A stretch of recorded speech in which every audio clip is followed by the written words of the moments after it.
Le crépuscule tombait sur le tumulte de New York, jetant de longues ombres sur les façades des boutiques. La symphonie urbaine, faite de klaxons, de conversations et du bourdonnement incessant du trafic, était la toile de fond de la modeste petite échoppe de nouilles de Rachel.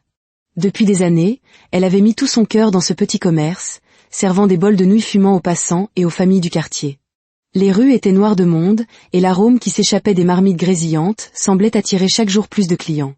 Rachel essuya son front, s'efforçant de suivre le rythme de la file qui s'allongeait. Un sourire se dessina au coin de ses lèvres tandis qu'elle tendait un bol fumant à un client. Derrière ses yeux fatigués se cachait l'histoire d'une femme qui avait enduré plus que la plupart des gens. Elle avait été l'une des étudiantes en stylisme les plus prometteuses de son université, bénéficiant d'une bourse d'excellence. Orpheline très jeune, Rachel avait grandi en foyer d'accueil, passant d'une maison à l'autre, sans jamais connaître le sentiment d'appartenance. Sa passion pour la mode avait été son refuge, et grâce à sa détermination et à son talent, elle avait gagné sa place dans l'une des meilleures écoles du pays. Son petit ami de l'époque avait été son unique ancre émotionnelle, la seule personne en qui elle avait confiance, sur qui elle s'appuyait, en qui elle croyait. Mais cette illusion s'était brisée le jour où elle avait découvert qu'elle était enceinte. Il avait disparu sans laisser de traces. Aucune explication, aucun soutien. Sans famille vers qui se tourner, Rachel n'eut d'autre choix que d'abandonner ses études. Seule, sans le sou et enceinte, elle mit en gage sa machine à coudre et utilisa ses maigres économies pour acheter un réchaud d'occasion et une charrette en bois. Ses rêves de mode devaient attendre. Il lui fallait survivre, et cela signifiait cuisiner des nouilles au bord de la route pour se nourrir, elle et son bébé. 6 ans plus tard, sa fille Léa était le centre de son monde, et cette petite échoppe était leur unique espoir. « Maman », la voix de Léa retentit dessous le parasol où elle faisait ses devoirs. « Tu as oublié de mettre mon jus de fruits. » Rachel gloussa. « Je te le prends dans 1 minute, mon trésor. » À ce moment précis, alors qu'elle se retournait pour servir une autre commande, son regard tomba sur un homme âgé qui se tenait maladroitement près de son kiosque. Il avait l'air complètement désorienté, fixant les passants, marmonnant pour lui-même, incertain de l'endroit où il se trouvait. Le cœur de Rachel se serra. Elle contourna son stand et s'approcha doucement de lui. « Monsieur, vous attendez quelqu'un ?» demanda-t-elle, essayant de ne pas le surprendre. L'homme cligna lentement des yeux. « Je ne suis pas sûr, dit-il. Peut-être que je cherchais quelqu'un, ou quelque chose. Mais maintenant, je ne me souviens plus de quoi. » « Avez-vous mangé aujourd'hui ?» demanda-t-elle doucement. Il secoua la tête. « Je ne sais pas. Je ne crois pas. » Rachel n'hésita pas. Elle le guida vers l'une des chaises en plastique, vide à côté de son stand. « Asseyez-vous, s'il vous plaît.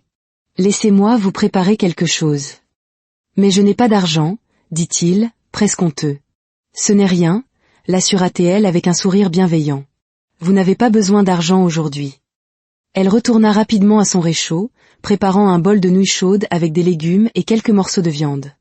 Tandis qu'elle le lui tendait, quelques clients voisins observaient avec curiosité. « Il a l'air confus », chuchota quelqu'un. « Il va bien », répondit fermement Rachel. « Il a juste besoin de manger. » L'homme mangea lentement, chaque cuillerée semblant ranimer une partie de lui.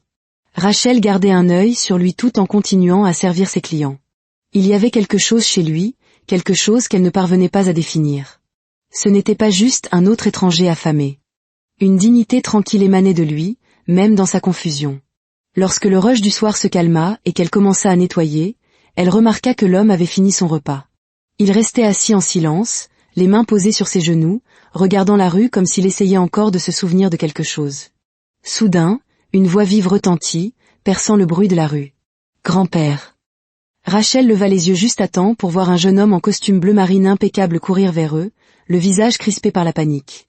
Il se précipita vers le vieil homme et s'agenouilla à ses côtés, l'enlaçant fermement. « Pourquoi as-tu encore disparu ?» murmura le jeune homme, à bout de souffle. « Tu m'as fait peur. » Le vieil homme le regarda et sourit lentement. « Michael. » Michael hocha la tête, visiblement soulagé. Il se tourna vers Rachel, les yeux remplis de gratitude. « Un des employés de notre entreprise m'a appelé et m'a dit qu'il l'avait vu ici. Dieu merci, il avait raison. » Le vieil homme tendit la main et toucha doucement le bras de Rachel. « Cette jeune femme m'a donné à manger. Elle a été gentille.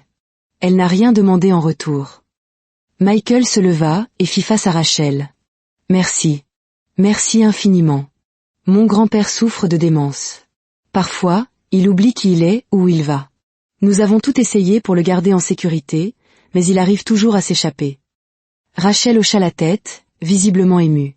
Il n'a causé aucun problème. Je suis juste contente qu'il aille bien. Michael sourit. Pourtant, vous n'étiez pas obligé d'aider un étranger comme vous l'avez fait. Cela signifie beaucoup. Il aida son grand-père à se relever, le tenant avec précaution. Rentrons à la maison, grand-père.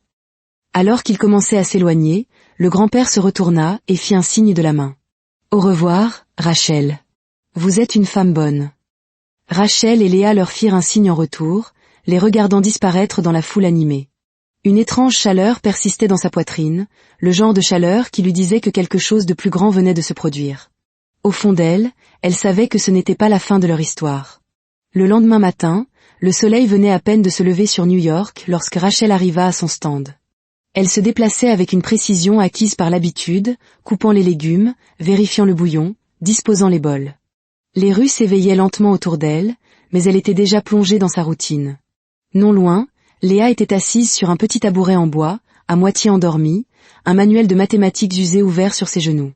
Rachel jeta un coup d'œil à sa fille et sourit doucement. Leur matinée était toujours ainsi, calme, déterminée et pleine d'un amour tacite. Les affaires s'étaient améliorées dernièrement. Le bouche à oreille avait attiré plus de clients, et les habitués revenaient chaque jour pour la chaleur réconfortante de ses nouilles. Pourtant, même au milieu de ses petits succès, Rachel ne pouvait chasser le souvenir du vieil homme de la veille. Son sourire confus, ses yeux bienveillants, tout cela persistait dans son esprit comme un murmure qu'elle ne pouvait ignorer. Au moment où elle tendait un bol à l'un de ses fidèles clients, le bruit de pneus crissant doucement sur le gravier la fit se retourner. Un SUV noir et élégant s'était garé à côté de son stand. Son moteur ronronnait doucement avant que la vitre teintée ne s'abaisse. Le souffle de Rachel se coupa en voyant Michael en sortir. Fini le costume formel de la veille. Il portait une simple chemise blanche rentrée dans un jean sombre et ses manches étaient négligemment retroussées. Pourtant, sa présence était frappante.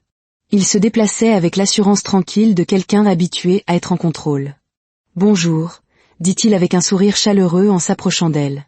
Rachel cligna des yeux, surprise. « Oh, bonjour. Je ne m'attendais pas à vous revoir si tôt. » Michael jeta un bref coup d'œil au stand avant de poser ses yeux sur les siens. Est-ce le bon moment pour parler? Elle s'essuya rapidement les mains sur son tablier en hochant la tête. Oui, bien sûr. Il sourit à Léa. Rebonjour. La petite fille leva les yeux de son livre et fit un signe timide de la main. Le regard de Michael revint sur Rachel. Je voulais vous remercier personnellement pour hier. Grand-père n'a pas arrêté de parler de vous. Il a dit que vos nouilles lui rappelaient quelque chose de son enfance. Rachel gloussa doucement, repoussant une mèche de cheveux de son visage. C'est un homme très gentil. Je suis heureuse qu'il soit rentré sain et sauf. L'expression de Michael devint un peu plus sérieuse. En fait, il y a autre chose. Il n'arrête pas de demander à vous revoir. Il veut vous remercier convenablement. Rachel pencha légèrement la tête. Me revoir? Il hocha la tête.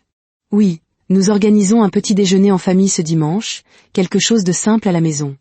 Il apprécierait vraiment que vous veniez. Rachel hésita, ne sachant que répondre. Vous voulez que je vienne chez vous? Michael la regarda doucement. Juste pour le déjeuner, rien de formel. Et bien sûr, vous pouvez amener votre fille. Nous serions ravis de la rencontrer comme il se doit. Rachel baissa les yeux vers Léa, puis de nouveau vers Michael. Quelque chose dans sa voix, d'authentique et de sincère, l'a mis à l'aise. D'accord, dit-elle, encore un peu méfiante. Si cela ne vous dérange vraiment pas, nous viendrons. Michael sourit et sortit de sa poche arrière une petite carte couleur crème. Dessus, il y avait une adresse dans un quartier calme de la ville. Dimanche à midi? Demanda-t-il. J'y serai, répondit Rachel, toujours incertaine de ce qui l'attendait. Alors qu'il retournait à son SUV et que le véhicule s'éloignait, Rachel resta immobile un instant, ses doigts traçant les bords de la carte. Léa tira sur sa manche, les yeux curieux. Maman, qui était cet homme? Rachel baissa les yeux vers sa fille et sourit, sa voix calme mais remplie d'anticipation. Je ne sais pas encore, mon trésor, mais je crois que nous allons bientôt le découvrir. Le dimanche après-midi arriva plus vite que prévu. Après avoir fermé son stand plus tôt que d'habitude, elle aida Léa à enfiler sa plus belle robe jaune, celle avec de petits tournesols brodés le long de l'ourlet. Rachel prépara un petit récipient de ses nouilles sautées signature, au cas où, et appela un VTC pour se rendre à l'adresse que Michael lui avait donnée. Alors que la voiture s'arrêtait devant une résidence sécurisée de l'Upper West Side à Manhattan, la nervosité de Rachel monta d'un cran. La maison de ville était magnifique. 4 étages avec des lignes épurées, des baies vitrées et une rangée de haies bien taillées le long de la façade. C'était le genre d'endroit qu'elle n'avait vu que dans les magazines de décoration ou en arrière-plan des publicités haut de gamme. L'agent de sécurité à l'entrée vérifia leur nom sur la liste des invités et leur fit un signe de tête polie. « On vous attend », dit-il en appuyant sur un bouton qui déverrouilla le portail. Léa serra fort la main de sa mère alors qu'elle pénétrait dans la cour bien entretenue. La porte d'entrée s'ouvrit avant même qu'elle ne puisse frapper. Michael se tenait là, vêtu d'un pull marine et d'un pantalon kaki. Il avait l'air détendu, un doux sourire jouant sur ses lèvres. « Vous êtes arrivé », dit-il. Rachel lui rendit un petit sourire. « J'espère que nous ne sommes pas trop en avance. »« Pas du tout », répondit-il en s'écartant. « Entrez. » L'intérieur était chaleureux et élégant. Une douce mélodie de jazz s'échappait d'une enceinte dans un coin. Une grande peinture abstraite était accrochée au-dessus de la cheminée. Tout était propre et minimaliste, avec un éclairage chaleureux et un subtil parfum de citron et de bois de cèdre dans l'air. Assis confortablement dans un fauteuil en cuir se trouvait le grand-père. Il avait une couverture sur les genoux et un air de surprise et de joie en les voyant entrer. « Eh bien, si ce n'est pas mon ange des nouilles !» s'exclama-t-il. Rachel gloussa, légèrement embarrassée. « Bonjour, monsieur. » Michael les présenta. Léa, jamais timide avec les visages bienveillants, s'installa sur le pouf à côté du grand-père et commença à discuter comme s'ils se connaissaient depuis des années. Le rire du grand-père résonna chaleureusement dans la pièce. Michael se pencha et murmura à Rachel. « Vous êtes la première étrangère dont il se souvient aussi clairement depuis des mois. D'habitude, les visages vont et viennent pour lui. » Rachel regarda le grand-père, touchée. « J'en suis heureuse. Il a l'air d'être un homme merveilleux. »« Il l'est, » dit Michael. « Il a bâti notre entreprise à partir de rien. Mais depuis son diagnostic, les choses ont changé. Il ne fait plus confiance aux gens facilement. » Alors que le grand-père souriait à Léa, il se tourna soudain vers Rachel et dit « Vous devriez épouser mon petit-fils. Michael a besoin de quelqu'un comme vous. Forte, gentille, et vous faites les meilleures nouilles. » Les yeux de Rachel s'écarquillèrent légèrement, prise au dépourvu par sa franchise. Elle rit, secouant doucement la tête. « C'est très gentil à vous, monsieur, mais je pense que c'est un peu trop pour une conversation de déjeuner. » Le grand-père se contenta de sourire. « Je reconnais une femme de valeur quand j'en vois une. » Michael, le visage légèrement rouge, laissa échapper un rire. « Ne le prenez pas trop au sérieux. Il s'excite comme un enfant ces derniers temps, mais il vous apprécie vraiment. » Bientôt, le déjeuner fut servi. Une gouvernante apporta une table garnie de gratins de macaroni, de saumon grillé, de salade César, de pain de maïs et de bols fumants de gumbo. Les yeux de Léa s'écarquillèrent. Tout le monde se rassembla autour de la table. Le grand-père insista pour que Rachel s'assoie à côté de lui. « Cette jeune dame m'a donné les meilleures nouilles de toute ma vie, » dit-il fièrement à la famille. Rachel sourit. « Je n'ai fait que ce que n'importe qui aurait fait. » Après le repas, le grand-père fit une sieste dans le fauteuil du salon. Michael proposa à Rachel une visite de la maison. Ils traversèrent la bibliothèque, la véranda, et sortirent enfin dans le petit mais magnifique jardin arrière. La brise était fraîche, et le soleil de fin d'après-midi faisait scintiller le jardin. Les fleurs s'épanouissaient en rangées soignées le long d'un sentier en pierre. Michael la regarda, curieux. « Alors, pourquoi les nouilles? Qu'est-ce qui vous a décidé à ouvrir un stand de nourriture ?» Rachel laissa échapper un rire doux, son expression soudainement douloureuse. « C'est une longue histoire, » dit-elle doucement. Michael n'insista pas. Au lieu de cela, il demanda gentiment « Avez-vous d'autres compétences ou talents? Quelque chose d'autre qui vous passionne ?» Les yeux de Rachel s'illuminèrent pour la première fois. « En fait, oui.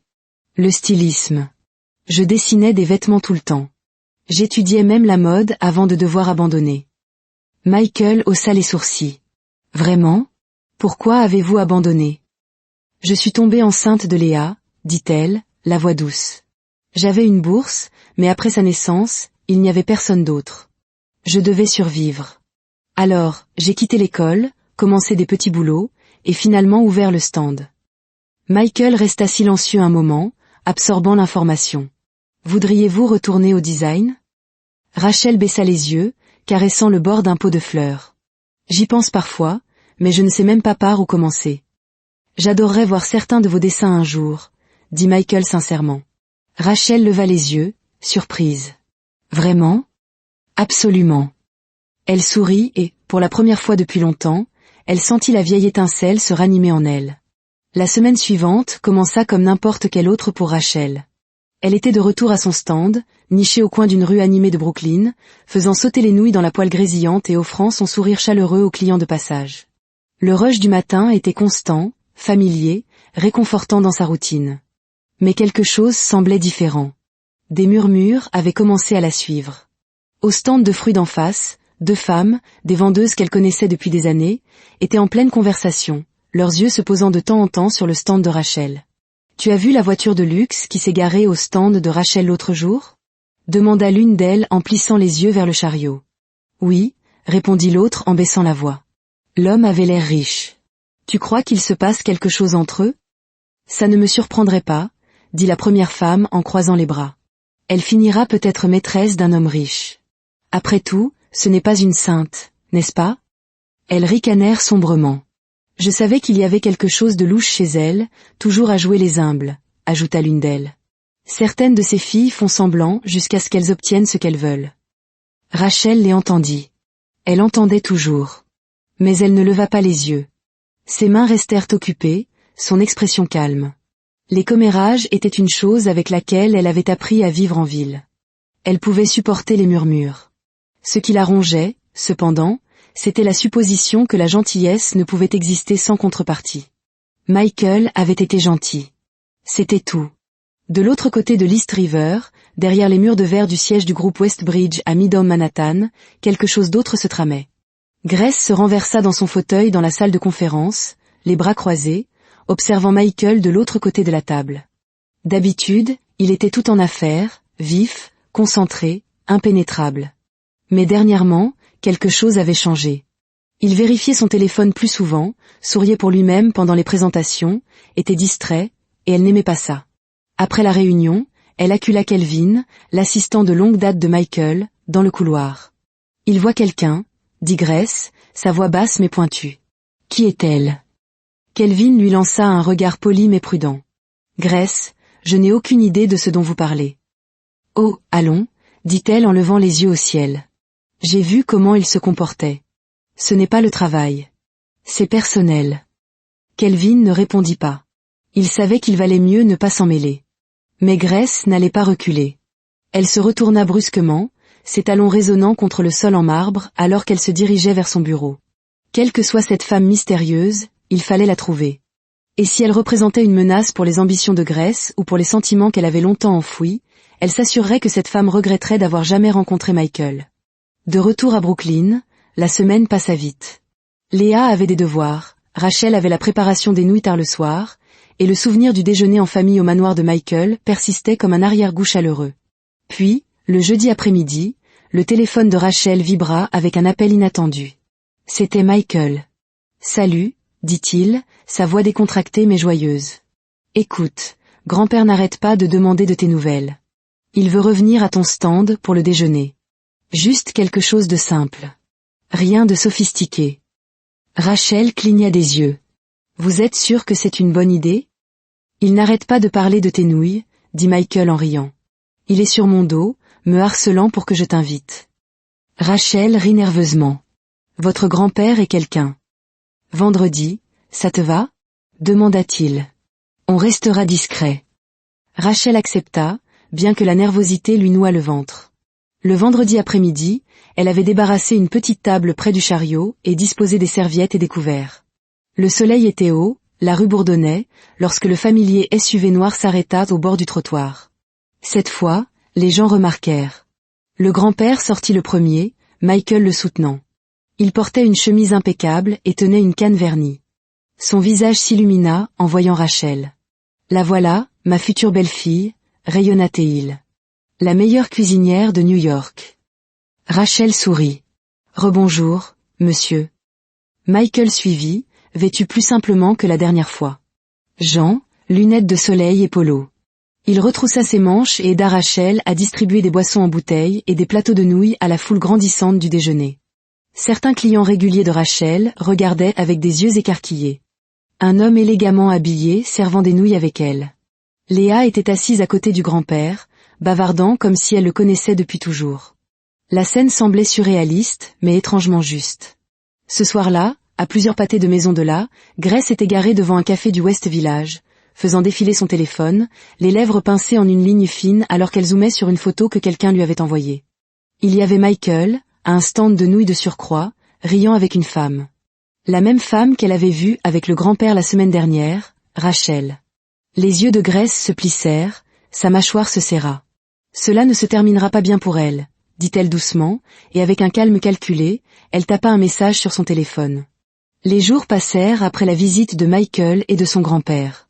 Rachel rejouait ses conversations avec Michael dans sa tête. Sa gentillesse, sa curiosité pour ses créations, et la façon dont il la regardait comme si elle comptait. Elle ne pouvait oublier l'allusion pas si subtile du grand-père pour qu'elle sorte avec son petit-fils. Tout cela remuait quelque chose d'inhabituel. Michael visitait son stand plus souvent, apportant parfois le déjeuner, restant parfois simplement pour discuter. Il l'appelait et lui envoyait souvent des messages. Ce n'était pas écrasant, mais c'était étrange, agréable et déroutant. Rachel n'avait jamais eu quelqu'un qui prenait de ses nouvelles justes pour savoir comment elle allait. Cela la rendait nerveuse, et cela la faisait sourire. Elle n'avait parlé de ses visites à personne, pas même à Léa, qui était trop occupée à se vanter de l'ami riche de maman qui adore ses nouilles.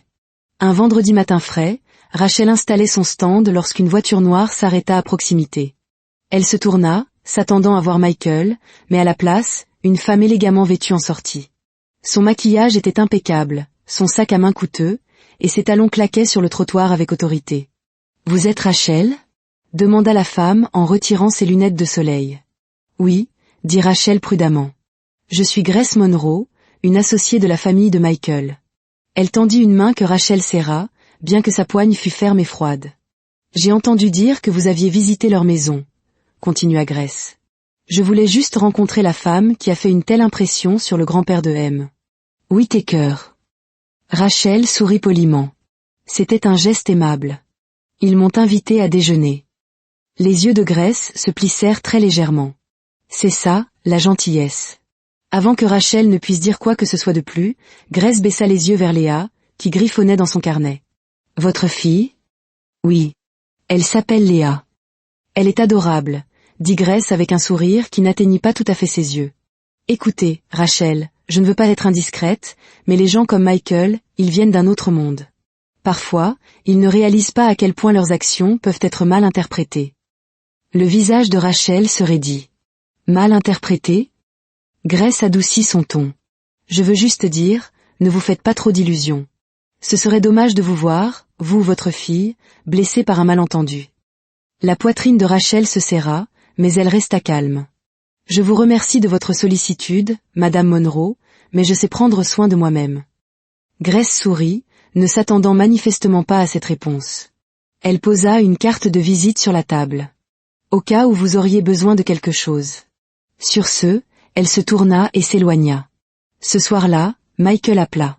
Rachel faillit ne pas répondre, ses pensées tourbillonnant après la visite de Grace, mais la curiosité l'emporta. « Salut », dit-il chaleureusement. « Tu es libre demain ? J'aimerais te montrer quelque chose. » Rachel hésita. « Où ça ? » Notre bureau du centre-ville. Juste quelques minutes. Je veux que tu rencontres quelqu'un. Et oh, s'il te plaît, apporte quelques-uns de tes dessins. J'aimerais les voir. Le lendemain, Rachel et Léa se rendirent dans un immeuble de bureaux élégants à Midtown Manhattan. La réceptionniste les accueillit avec un sourire et appela Michael. Quand il arriva, il avait l'air sincèrement heureux de les voir. « Je veux que tu rencontres Lillian », dit-il en les conduisant dans une salle de conférence lumineuse. « Elle est la directrice de notre programme d'incubation de mode. » Lillian avait la quarantaine, gracieuse et accueillante. Elle examina les croquis de Rachel avec des yeux réfléchis et un doux sourire. « C'est bon, » dit-elle. « Vraiment bon. » Rachel sentit ses joues rougir. « Merci. Nous avons une place de mentorat qui se libère, » continua Lillian. « C'est compétitif, mais d'après ce que je vois ici, vous auriez de grandes chances. » Michael ajouta, « Je peux t'aider avec la candidature. » Tout ce que tu as à faire, c'est de dire oui. Rachel regarda Léa, qui lui fit un petit pouce en l'air. Son cœur se gonfla. Oui, dit-elle. J'adorerais postuler. En quittant l'immeuble, Rachel avait l'impression de flotter. L'avenir n'était plus seulement quelque chose à survivre. C'était quelque chose qu'elle pouvait façonner. Mais dans l'ombre, Grace observait, et elle n'était pas heureuse. Elle prit son téléphone et composa un numéro. Nous devons parler, dit-elle. Rachel devient un problème. La voix à l'autre bout du fil répondit, voulez-vous que je m'en occupe? Grace hésita. Pas encore, mais assurez-vous qu'elle se souvienne d'où elle vient. À la fin de la semaine, Rachel avait soumis sa candidature au programme de mentorat en mode. Michael l'avait relu avec elle, l'aidant à peaufiner chaque détail. Cela faisait des années qu'elle ne s'était pas sentie aussi confiante. L'espoir n'était plus seulement une idée. Il prenait forme. Le stand de nouilles était toujours son gagne-pain quotidien, mais même ses clients remarquaient quelque chose de différent chez elle. Elle se déplaçait avec plus de détermination. Ses yeux brillaient d'anticipation. Mais la paix, comme Rachel l'avait appris, ne durait jamais longtemps. C'était un mardi après-midi calme lorsque deux hommes en civil se présentèrent à son stand. L'un montra un badge du département de la santé. L'autre tenait un presse-papier. « Rachel Daniels ?» demanda l'un d'eux. « Oui », dit-elle, soudainement tendue. « Nous avons reçu une plainte anonyme concernant des violations de la sécurité alimentaire à cet endroit. Nous allons devoir inspecter votre installation. » Rachel était abasourdie. Elle avait toujours gardé son stand propre. Ses ingrédients étaient frais, ses casseroles bien récurées. Quel genre de plainte? Plusieurs signalements de nourriture contaminée, de préparation non autorisée, de stockage inapproprié, lut l'homme sur son presse-papier. « Ce n'est pas vrai », protesta Rachel. « Madame, nous ne faisons que notre travail. Veuillez vous écarter. » Ils fouillèrent tout, inspectant chaque récipient, soulevant les couvercles, vérifiant même les poubelles. Après 20 minutes d'examen minutieux, ils lui remirent un avis d'infraction. « Vous devrez fermer jusqu'à ce que cela soit résolu. La prochaine étape est une audience formelle, » dit l'homme. Rachel resta figée alors qu'il s'éloignait. Léa avait tout regardé du coin, les yeux écarquillés de peur. « Maman, on a des ennuis ?» Rachel s'agenouilla à côté d'elle et la serra fort dans ses bras. « Non, mon trésor, nous n'avons pas d'ennuis. Quelqu'un essaie juste de nous faire peur. » Mais à l'intérieur, Rachel était secouée. Elle savait que ce n'était pas un hasard. Quelqu'un avait fait ça délibérément, et elle avait une forte suspicion de qui. Ce soir-là, Michael vint la voir. Elle l'avait appelé plus tôt, la voix brisée par l'émotion. « Je suis vraiment désolé, » dit-il alors qu'ils étaient assis dans l'espace désormais vide où se trouvait son stand. « Je n'avais aucune idée que cela arriverait. »« Quelqu'un m'a dénoncé anonymement, » dit-elle doucement. « Ils veulent s'assurer que je ne m'élève pas. » Michael avait l'air sombre. « Je crois savoir qui est derrière ça. » Rachel secoua la tête. « J'ai affronté pire. Je n'abandonnerai pas. » Il la regarda, l'admiration dans les yeux. « Tu es plus forte que la plupart des gens que je connais. » À ce moment, le téléphone de Rachel vibra. C'était un email. Elle l'ouvrit et haleta. « Qu'est-ce que c'est ?» demanda Michael. Rachel tourna l'écran vers lui. « J'ai été acceptée au mentorat. Je suis prise. » Il se leva et la serra dans ses bras, le sourire sur son visage brillant et plein de fierté. « Tu le mérites, Rachel. Tu le mérites vraiment. » Les larmes emplirent ses yeux. « Je n'aurais jamais pensé que cela arriverait. Mais c'est le cas. » « Et maintenant, » dit Michael, « nous allons nous assurer que personne ne se mette plus sur ton chemin. » Ce que Rachel ne savait pas, c'est que pendant qu'elle célébrait sa victoire, Grace mettait en place son prochain plan. Elle rencontra un homme dans un parking souterrain silencieux. « Elle est plus coriace que je ne le pensais, » admit Grace. « Mais tout le monde a une faiblesse. » L'homme baissa les yeux sur la photographie que Grace lui tendait. Rachel tenant la main de Léa. « Je la veux hors jeu, » dit-elle froidement. « Commencez par l'enfant. » Bien sûr. Le programme de mentorat commença le lundi suivant. Rachel arriva au studio de design du centre-ville, vêtue d'un simple chemisier marine et d'un jean ajusté, son portfolio serré sous son bras. Le bâtiment était moderne, inondé de lumière et rempli d'énergie créative. Un instant, elle resta dans le hall, laissant tout s'imprégner. Elle avait réussi. Elle était enfin là. Les autres designers discutaient déjà dans la pièce principale. Certains sortaient des meilleures écoles de mode. D'autres dirigeaient leur propre boutique. Rachel était de loin la plus silencieuse, la plus discrète du groupe. Mais elle n'était pas là pour se comparer. Elle était là pour grandir. Sa mentor, Claudia, une directrice de création respectée dans l'industrie, l'accueillit avec un sourire chaleureux. « Rachel, j'ai entendu de grandes choses sur vos croquis. Voyons comment vous leur donnez vie. » Rachel sourit nerveusement. « Merci pour cette opportunité. » À la fin de la première journée, elle avait déjà progressé sur une nouvelle série de designs. Claudia était impressionnée par ses choix de tissus et son attention aux détails. Mais alors que sa vie professionnelle s'épanouissait enfin, sa vie personnelle était menacée. Le lendemain, quelque chose d'impensable se produisit. Rachel alla chercher Léa à l'école comme d'habitude, et elles rentrèrent à pied à travers les rues animées. Au moment où elles atteignirent le petit complexe d'appartements où elles vivaient, un SUV sombre freina brusquement à quelques mètres d'elles. Avant que Rachel ne puisse réagir, 2 hommes en sortirent et se précipitèrent vers Léa. Rachel hurla et s'agrippa à sa fille de toutes ses forces. « Hey !» cria-t-elle, « laissez-la tranquille. » Un vendeur de fruits voisin vit l'agitation, attrapa une planche de bois et se précipita pour aider. Les hommes hésitèrent, puis battirent rapidement en retraite, remontant dans le SUV qui démarra en trombe. Rachel s'effondra sur le sol, serrant Léa qui pleurait de manière incontrôlable. Des voisins se précipitèrent à leur côté. Quelqu'un appela la police. Les mains de Rachel tremblaient alors qu'elle tenait sa fille, lui murmurant « Tout va bien. Je suis là. Je te protège. » Lorsque la police arriva, elle leur donna tout ce dont elle se souvenait. La couleur de la voiture, les chiffres de la plaque d'immatriculation qu'elle avait réussi à voir, l'apparence des hommes. Mais au fond d'elle, elle savait déjà que ce n'était pas un hasard. Elle appela Michael ce soir-là. Ils ont essayé de l'enlever, dit-elle, la voix brisée. 2 hommes. En plein jour. Michael resta silencieux un instant. Puis, d'un ton qu'elle ne lui avait jamais entendu, il dit « J'arrive ». Quand il arriva, il était accompagné du personnel de sécurité de l'entreprise de sa famille. En quelques heures, 2 gardes furent postés devant l'appartement de Rachel. « Je ne laisserai plus jamais cela se produire », lui dit-il. « Je te le promets, Rachel. » Elle le regarda, les larmes aux yeux. « Pourquoi est-ce que cela arrive ?» Michael expira profondément. « Il y a des gens dans mon cercle, des gens qui pensent savoir ce qui est le mieux pour ma famille, pour l'entreprise. Grace en fait partie.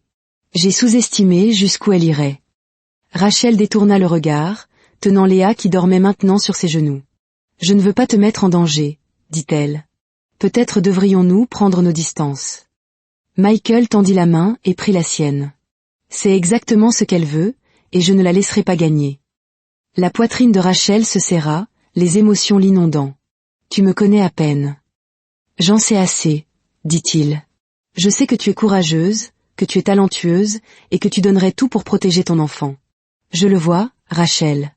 Et je ne vais pas m'en aller. » Rachel ne dit rien, mais quelque chose changea entre eux à ce moment-là. Ce n'était pas seulement de la gratitude, c'était une connexion, une confiance, un lien forgé dans le feu. Le lendemain matin, un chauffeur privé conduisit Rachel et Léa au studio. Michael avait organisé un itinéraire plus sécurisé. Les gardes restaient proches mais discrets. Au sein du programme de mentorat, Rachel travailla plus dur que jamais. Elle déversa sa peur et sa détermination dans ses créations. Ses croquis devinrent plus audacieux, ses tissus plus osés.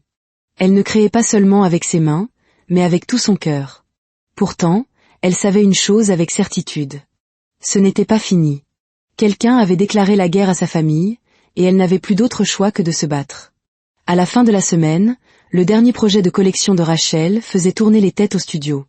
Sa mentor, Claudia, loua sa vision audacieuse et son exécution pratique. « Tu as quelque chose d'unique, Rachel, » dit-elle. « Tes créations racontent des histoires.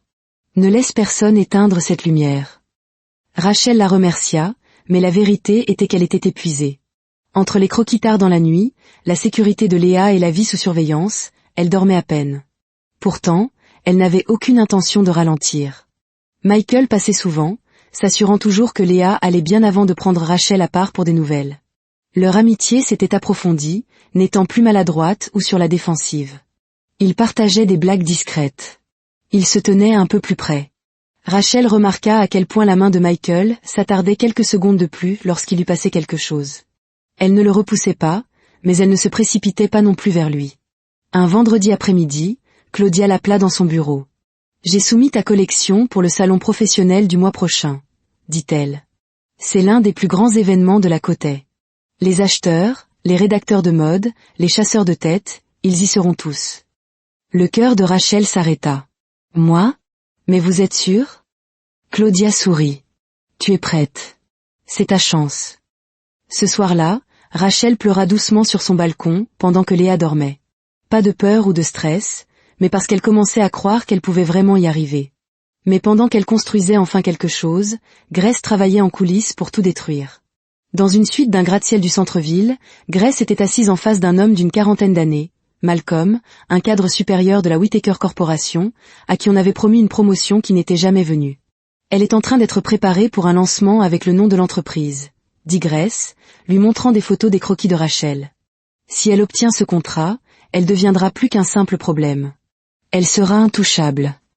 Malcolm fronça les sourcils. « Et vous voulez que je l'arrête ? » « Je veux que tu creuses, » répondit Grace. « Trouve quelque chose dans son passé. N'importe quoi. » Malcolm hocha la tête. « Considérez que c'est fait. » De retour à Brooklyn, Rachel ramenait Léa d'une épicerie du coin lorsque Michael s'arrêta dans son SUV. « Montez, » lança-t-il. « J'ai apporté le dîner. » Rachel sourit et monta. Ils se rendirent dans un petit restaurant sur un toit à Williamsburg, calme et discret. Alors qu'ils s'installaient, Léa jouant avec son livre de coloriage à proximité, Michael devint sérieux. « Je voulais te demander, » dit-il. « Si tu pouvais faire n'importe quoi, si tu n'avais pas à te soucier de l'argent, de la sécurité ou de quoi que ce soit, que voudrais-tu pour Léa ?» Rachel marqua une pause. « Je voudrais qu'elle ne se sente jamais petite, qu'elle ne se demande jamais si elle mérite sa place à la table. Qu'elle sache que, peu importe ses origines, elle est à sa place. » Michael la fixa un instant. « Tu réalises que tu viens de te décrire, n'est-ce pas ?»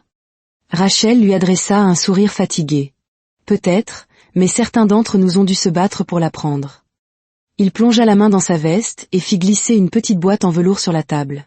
Rachel la fixa. « Je ne te demande pas en mariage, » dit-il rapidement en voyant son expression. « Pas encore. » Elle laissa échapper un rire nerveux. « C'est une clé, » ajouta-t-il. « Pour mon immeuble de studio au centre-ville. Je t'ai réservé un espace, entièrement équipé. Fais ton travail. Construis ta marque. C'est à toi. » La main de Rachel tremblait. « Pourquoi fais-tu ça ? » « Parce que tu es talentueuse et parce que je tiens à toi. À Léa. À tout ça. » Rachel détourna le regard, submergée, mais le moment fut interrompu par la sonnerie de son téléphone, un numéro inconnu. Elle hésita, puis répondit. « Vous devriez faire attention, » dit la voix. « Plus on monte haut, plus la chute est dure. » L'estomac de Rachel se noua. Qui est à l'appareil ? Mais la ligne était déjà coupée. Rachel dormit à peine cette nuit-là. Elle resta allongée dans son lit, fixant le plafond, rejouant la voix au téléphone encore et encore. Ce n'était pas une blague. Ce n'était pas un inconnu. Quelqu'un voulait lui faire peur, et ça marchait. Le lendemain matin, elle s'assura que Léa était déposée à l'école par le service de sécurité que Michael avait organisé. Elle vérifia les serrures, ferma toutes les fenêtres, et pourtant son cœur battait la chamade. Au studio de mentorat, elle essaya de se concentrer, mais ses croquis étaient tremblants, son esprit embrumé. Claudia le remarqua. « Et » dit-elle doucement. « Ça va ?» Rachel hésita. « Je suis juste fatiguée. » Claudia n'insista pas, mais son regard s'attarda un peu plus longtemps que d'habitude. Ce soir-là, Michael passa de nouveau. Il apporta des plats à emporter et essaya de la faire rire, mais ça ne marcha pas cette fois. « J'ai reçu un appel » dit finalement Rachel. « Quelqu'un m'a mise en garde. » Le visage de Michael changea immédiatement. Qu'ont-ils dit ? Rien de précis, juste que plus je monterai haut, plus dure sera ma chute. Michael serra la mâchoire. Grace. Rachel hocha la tête. Ça doit être elle. Je vais m'en occuper, dit-il. Non, répondit fermement Rachel. C'est à moi de m'en occuper. C'est ma vie, mon combat. Je ne me laisserai plus faire. Michael la regarda longuement, puis hocha la tête. Quoi que tu aies besoin, je suis avec toi. La semaine suivante, Malcolm rendit une autre visite à Grace. J'ai creusé, dit-il en faisant glisser un dossier sur son bureau en verre. J'ai trouvé ses anciens dossiers scolaires. C'était une excellente élève boursière. Elle a abandonné quand elle est tombée enceinte. Pas de casier judiciaire, pas de dette. Rien de louche. Les lèvres de Grace se retroussèrent de dépit. Alors, elle est clean. Trop clean. C'est presque suspect, ajouta-t-il. Mais il y a autre chose. Ses créations, elles sont bonnes. Très bonnes. Les yeux de Grace se plissèrent. Ce qui veut dire? Ce qui veut dire que si vous ne l'arrêtez pas maintenant, elle ne fera pas que grimper, elle s'envolera. Grace se leva et se dirigea vers la fenêtre. Alors il est peut-être temps de changer de stratégie. Au studio, Rachel reçut une nouvelle incroyable. Tu as été sélectionnée pour présenter ta ligne à l'Empire Fashion Expo, dit Claudia, souriant vivement. Tu seras aux côtés de certains des plus grands noms de la mode. Es-tu prête? Le souffle de Rachel se coupa. Oui. Oui, je le suis. Mais au moment où elle s'apprêtait à célébrer, son téléphone sonna de nouveau. Un autre numéro masqué. Cette fois, la voix était plus froide. Vous n'avez pas écouté, dit-elle. Maintenant, vous allez tout perdre. Plus tard dans la nuit, Rachel rentra chez elle et trouva la porte de son appartement légèrement entr'ouverte. Elle se figea. Léa, cria-t-elle, la panique montant en elle. Les lumières étaient éteintes. L'appartement était silencieux. Elle se précipita à l'intérieur. Tout semblait intact jusqu'à ce qu'elle voie ses croquis, tous déchiquetés et jetés sur le sol du salon. Ses prototypes de robes lacérées, sa machine à coudre brisée. Rachel s'effondra sur ses genoux, regardant le désordre avec horreur. Puis elle le vit, un des dessins de Léa, déchiré en deux, épinglé au mur avec un couteau. C'était le message. Michael arriva quelques minutes plus tard. Quand il vit la destruction, son visage devint blanc de rage. « Je vous déménage toutes les deux ce soir, » dit-il. « Vous venez chez moi. » Fin de l'histoire. Rachel ne discuta pas. Elle tremblait trop fort. Alors que Michael la guidait, elle et Léa, vers son SUV cette nuit-là, elle murmura « Ils veulent me détruire ». Michael lui serra la main. Alors ils ont clairement oublié à qui ils avaient affaire. Le penthouse de Michael était à des années-lumière de l'appartement exigu de Rachel. Des baies vitrées offraient une vue scintillante sur New York, et chaque pièce rayonnait de chaleur et de calme. Mais Rachel ne pouvait pas se détendre. Elle passa la majeure partie de la nuit à faire les 100 pas. Sa fille dormait dans l'une des chambres d'amis, en sécurité pour le moment. Mais le regard sur le visage de Léa, quand elle avait vu ses dessins déchirés, hantait Rachel. Aucun enfant ne devrait avoir à se sentir en danger chez lui. Michael lui apporta du thé en silence. Il ne posa pas de questions. Il s'assit simplement avec elle. « J'ai travaillé si dur, » murmura Rachel. « Si dur juste pour survivre. Et maintenant que les choses se concrétisent enfin pour moi, quelqu'un veut me l'enlever. » Michael la regarda, calme mais ferme. « Tu ne les laisseras pas faire, et moi non plus. » Le lendemain matin, Michael organisa plus de sécurité pour Rachel et Léa. Il insista également pour qu'elles prennent quelques jours de congé du studio, non pas pour se cacher, mais pour planifier. « C'est ton moment, Rachel, » dit-il. « Tu mérites de montrer au monde qui tu es. Assurons-nous que rien ne t'arrête. » Dans l'après-midi, Claudia se présenta aux pentouses avec des échantillons et des croquis de secours. « J'ai entendu ce qui s'est passé, » dit-elle en serrant Rachel dans ses bras. « Nous allons reconstruire, et tu défileras toujours à l'Empire Expo. Ce n'est pas négociable. » Rachel eut les larmes aux yeux. « Merci. Tu ne sais pas ce que cela signifie. » Claudia sourit. « Pas de larmes. Nous construisons ton retour. » Pendant ce temps, Grace préparait sa propre campagne. Malcolm entra dans son bureau avec un air suffisant. « Nous avons deux options. Soit nous sabotons ses créations à l'expo, soit nous la discréditons complètement. » Grace tapota son stylo. « Dis-m'en plus. » Malcolm sortit des photos. « Nous avons trouvé quelqu'un de son passé, le père de son enfant. » Grace haussa un sourcil. « Intéressant. Il est prêt à parler pour le bon prix, » ajouta Malcolm. Grace eut un sourire narquois. « Achète-le. Et détruisons sa réputation avant même qu'elle ne monte sur ce podium. » Le compte à rebours pour l'Empire Expo avait commencé. Rachel se jeta dans le travail. Opérant désormais depuis la maison de Michael, ses créations étaient meilleures que jamais. Audacieuses, expressives, vivantes.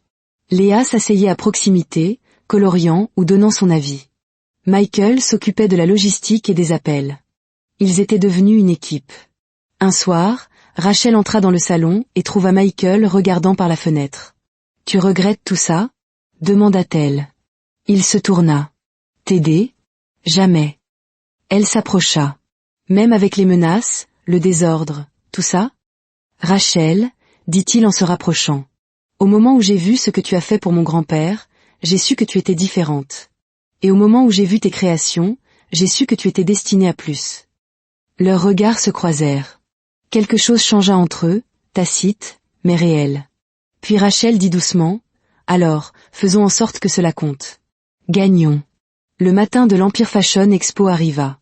Rachel se tenait en coulisses, le cœur battant, ses mannequins étaient habillés, ses créations prêtes. Mais alors qu'elle ajustait la dernière robe, elle entendit un membre du personnel murmurer, « Tu as entendu? Un blogueur vient de publier une histoire sur son passé. Il dit qu'elle a abandonné l'école et a couché pour arriver au sommet. » Rachel se figea. Grace avait tiré. Michael apparut à ses côtés, consultant son téléphone. Il l'avait vu aussi. « Ignore-le, dit-il. Ton travail parlera plus fort que leurs mensonges. » Rachel hocha lentement la tête. Elle monta sur scène et les lumières l'aveuglèrent. C'était son moment. Les lumières étaient vives, presque aveuglantes, alors que Rachel se tenait en coulisses de l'Empire Fashion Expo à Manhattan. Son cœur battait à tout rompre, ses paumes moites de sueur nerveuse. C'était le moment. Le moment dont elle rêvait depuis qu'elle était étudiante en mode boursière. Le moment qu'elle craignait d'avoir perdu à jamais, lorsque la vie l'avait ramenée à la dure réalité de la maternité célibataire. Mais elle était là. Derrière elle, des mannequins aux créations vibrantes s'alignaient, chacune portant un morceau de son histoire. Des imprimés d'inspiration africaine mêlés à des silhouettes modernes, des couleurs audacieuses et sans compromis. Sa marque, Adira, n'était plus seulement un rêve.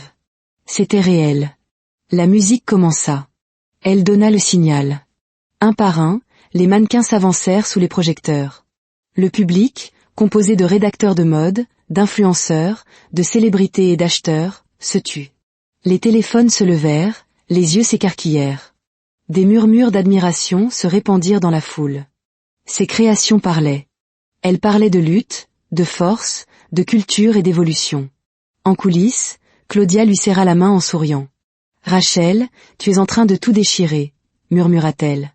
Michael se tenait à proximité, les bras croisés, la fierté brillant dans ses yeux. Au moment où le dernier mannequin défila, la salle bourdonnait. Quand Rachel monta enfin sur scène pour saluer, elle fut accueillie par une ovation debout. Elle l'avait fait. En coulisses, un flot de félicitations suivit. Journalistes et designers affluèrent, les flashs des appareils photo crépitaient. Rachel répondit aux questions, tout en essayant de garder les pieds sur terre. Puis une femme s'approcha, majestueuse, élégante, tendant une carte de visite. « Je suis la directrice de la création de Vogue US, » dit-elle. « Nous aimerions présenter Adira dans notre rubrique des nouveaux talents du prochain trimestre. » Rachel cligna des yeux. « Vous êtes sérieuse ?» La femme sourit. « Vous avez créé quelque chose d'inoubliable. » Rachel prit la carte, sans voix. Michael apparut derrière elle. « Je t'avais dit que le monde le verrait. » Elle se tourna, son expression submergée. « Je ne m'attendais pas à tout ça. Tu as mérité tout ça. » Plus tard dans la nuit, sous les lumières de la ville, Rachel était assise sur un banc à Bryant Park. Les lumières des bâtiments environnants se reflétaient dans ses yeux. Michael s'assit à côté d'elle. « Grace a essayé de t'enterrer, » dit-il. « Mais ce soir, tu as enterré ses mensonges à la place. » Rachel soupira. « J'ai appris à ne pas laisser les gens me définir. Plus maintenant. » Michael se tourna vers elle. « Alors, que veux-tu maintenant ?» Elle réfléchit à un long moment. « Je veux que Léa ait des options. Je veux créer plus, pour moi, pour d'autres filles comme moi. Et peut-être, juste peut-être, je veux aimer à nouveau. » Michael plongea la main dans la poche de son manteau et en sortit une petite boîte en velours. Les yeux de Rachel s'écarquillèrent. « Michael. » Il l'ouvrit pour révéler une délicate bague en or. « Je te demande de m'épouser, Rachel. Je t'aime et je veux construire une vie avec toi. » Les larmes montèrent à ses yeux. Elle le regarda, puis la bague, puis de nouveau lui. « Oui, » murmura-t-elle. « Oui, je veux t'épouser. » Michael sourit en lui passant la bague au doigt. « Tu viens de faire de moi l'homme le plus heureux du monde. » Ils s'étreignirent sous la douce lueur des lumières de la ville, le bruit de New York s'estompant en arrière-plan. 1 an plus tard, la boutique phare d'Adira ouvrit à Soho. Célébrités et grands stylistes étaient présents. L'article de Vogue avait propulsé Rachel sur la scène internationale. À l'intérieur de la boutique, des portraits de mariage de Rachel et Michael étaient accrochés sur un mur, à côté de photos de famille encadrées avec Léa. Près de la caisse, une photo spéciale du grand-père souriant trônait dans un cadre poli. Rachel se tenait derrière le comptoir, ajustant un présentoir de nouveaux accessoires. Les clients se déplaçaient, admirant la nouvelle collection audacieuse. Léa, maintenant âgée de 8 ans, aidait à plier les sacs de course, un minuscule badge nominatif épinglé à sa robe, designer junior. Michael entra dans la boutique, un café à la main. Il se pencha et embrassa Rachel sur la joue. « Cet endroit, » dit-il en regardant fièrement autour de lui. « C'est tout ce dont nous rêvions. » Rachel hocha la tête, les yeux brillants. « Et nous ne faisons que commencer. »